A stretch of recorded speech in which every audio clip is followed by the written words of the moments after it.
Kumusta mga brad? Naglabas nga po ng isang bagong Honda Click 160 si Honda Philippines ngayon. Yes po, bagong Honda Click 160. Bagong decals. Na ayon pa nga po sa ibang vlogger na ulupong, ito na daw yung version 4. Yung iba naman, ito daw yung version 5. Kung mapapansin nga po natin, bago na rin talaga yung itsura niya. Or yung decals niya. I mean, yung mga naunang lumabas kasi halos walang decals. Parang plain rice kumbaga. Sabi naman ng iba, kaya daw nilakihan yung decals na Honda Click 160 para hindi daw magmukhang Euro Samurai 155. Pero syempre bago tayo magpatuloy, kung bago ka pa lamang napadpad dito sa aking walang kwentang channel, huwag ka na mag-subscribe. So yun na nga. Sa ngayon nga po, naglabas ang Honda Philippines ng bagong or updated model na Honda Click 160. Kapansin-pansin nga po yung makukulay na decals nito. Na sabi nga po ng iba, sinadya daw na maglagay ng decals para daw hindi magmukhang Euro Samurai 155. May point din naman. Pointless nga lang. Kasi kung mapapansin nga po natin, yung ibang mga taong nakabili ng Honda Click, tinanggal din nila yung mga decals. Tapos nilagyan ng mga kung ano-anong sticker. Kung sa bagay, kanya-kanyang trip lang naman yan. Kung saan ka masaya, doon ka. Pero bukod nga po doon sa mga bagong decals niya, ang isa nga po sa pinaka good news dito sa motor na ito, binaba nila yung presyo niya. Yung dating 122,900 pesos, ngayon 116,900 pesos na lang. Kayo na lang bahala mag-total kung magkano nabawas. Mat na kasi yan. Sabi nga po ng ibang mga basher ng Honda, binaba daw nila kasi hindi daw mabenta. Sabi naman ng iba, binaba daw nila kasi ilalabas na daw yung ABS version. Na panigurado nga po, mas mataas ang presyo kaysa dito sa CBS or Combi Brake System. Pero kahit ano pa man yung dahilan nila, wala na po tayong pakialam doon. Bahala sila sa buhay nila. Kaya dahil dyan, pag-usapan na naman natin kung ano bang meron sa motor na ito at kung gaano nga ba talaga siya gaganda. So ito nga po ang bagong Honda Click 160 na mayroong 157 cubic centimeter engine displacement, 4-stroke single cylinder, single overhead cam with 4 valves. Powered by ESP Plus or Enhanced Smart Power Plus. Nang ibig nga pong sabihin, mas pinalakas na makina at the same time mas pinatipid si gasolina. Naka-program fuel injected at syempre ito po ay naka-liquid cooled. Kaya hindi po siya panis sa Honda Click 125. Pagdating naman po sa kanyang power, ito po ay mayroong 15 horsepower at 8,500 RPM, 13.8 Nm of torque at 7,000 RPM. Na ayon nga po sa mga tao nag-top speed sa motor na ito, ito daw po ay kayang tumakbo sa bilis ng 130 km/h. Pero sa ibang bansa, 120 lang talaga top speed niya. Aba syempre, ibang usapan na kapag Pinoy na nakasampa.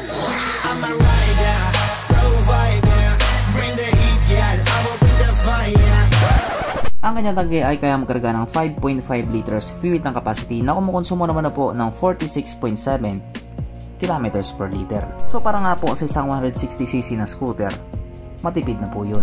Ang sukat na niyang gulong 100/80/14 sa harap at 120/70/40 naman sa likuran. Syempre paras din po itong naka-tubeless. Pagdating naman po sa kanyang braking system, ito po ay naka-disc brake sa harap at drum brake pa din sa likuran. Unfortunately, wala pa din po itong ABS. CBS meron pa. Pero bali-balita nga po na ilalabas na rin nila yung ABS version. Antay-antay na lang. Ang kanyang seat height ay may taas na 778mm at 138mm naman ang kanyang ground clearance. At ang motor nga po na ito ay may kabuuang bigat na 116 kilograms. So 116 yung timbang niya, 116 din yung presyo niya. What a coincidence. Mapunta naman po tayo sa iba pa niya mga features. So ang ilaw nga po sa motor na ito, naka full LED na po. At speaking of ilaw, kung ikukumpara nga po natin doon sa Honda Click 125, ibang iba po ang itsura ng Honda Click 160. Sobrang iba nga po ng itsura niya, kamukha niya na yung Euro Samurai 155. Hindi kaya si Honda yung nanggaya ng design kay Samurai? Ang kanyang edge panel, syempre ito po ay naka full digital. Syempre dahil ito nga po ay bagong motor, naka-keyless na po siya, na gustong-gusto nga din po ng mga tao. Pero hindi lahat. Yung iba gusto pa rin isusi. Pero syempre ito, gustong-gusto nating lahat to. Sapagkat present nga din po sa motor na ito ang kanyang USB charging port. Na para saan ka nga po magpunta, hindi ka na mangangamba na baka malubat yung cellphone mo. Kasi nga, manonood ka pa ng Pornhub.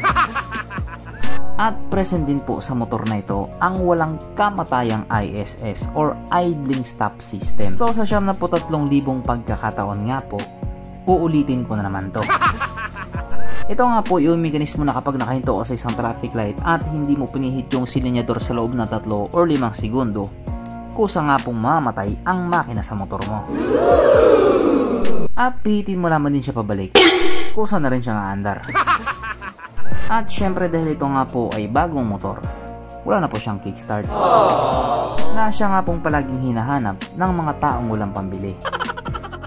Pero syempre dito, may pambili ka man o wala, alam kong hinahanap mo to. Sapagkat nandito na nga po tayo sa exciting na part, ang kanyang mga suspension. So sa harapang bahagi nga po, ito ay ginamitan ng telescopic fork. At sa likuran naman, ito po ay gumagamit ng single shock absorber, na ayon nga po sa mga taong nakagamit sa motor na ito, maganda ang bounce.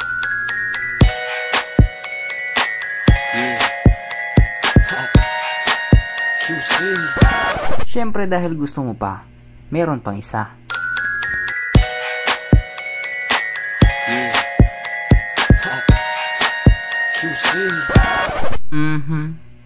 Panigurado. Wala na namang nalungkot.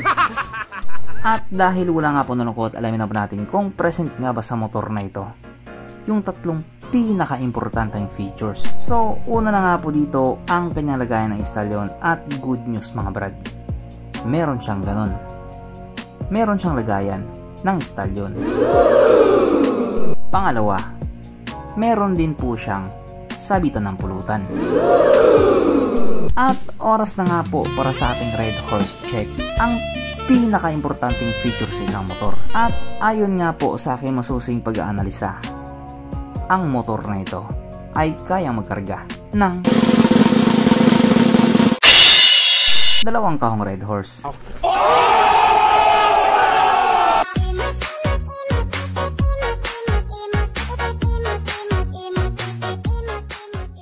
So therefore, ang motor na ito ay talagang highly recommended.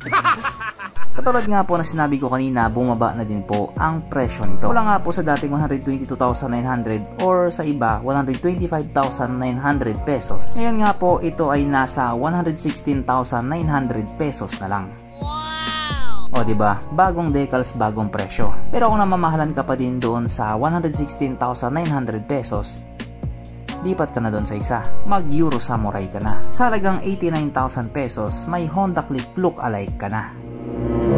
Sabi pa nga ng iba, mas mukha pa daw Honda Click ang Euro Samurai kaysa sa Honda Click na tunay. Hindi ko alam kung paano nangyari, pero yun nga po ang sabi nila. Giatay. So hanggang dito na lang muna mga brad. Kung may gustong sabihin or gustong idagdag doon sa mga sinabi ko, mag-comment ka na lamang sa baba. Keep bye.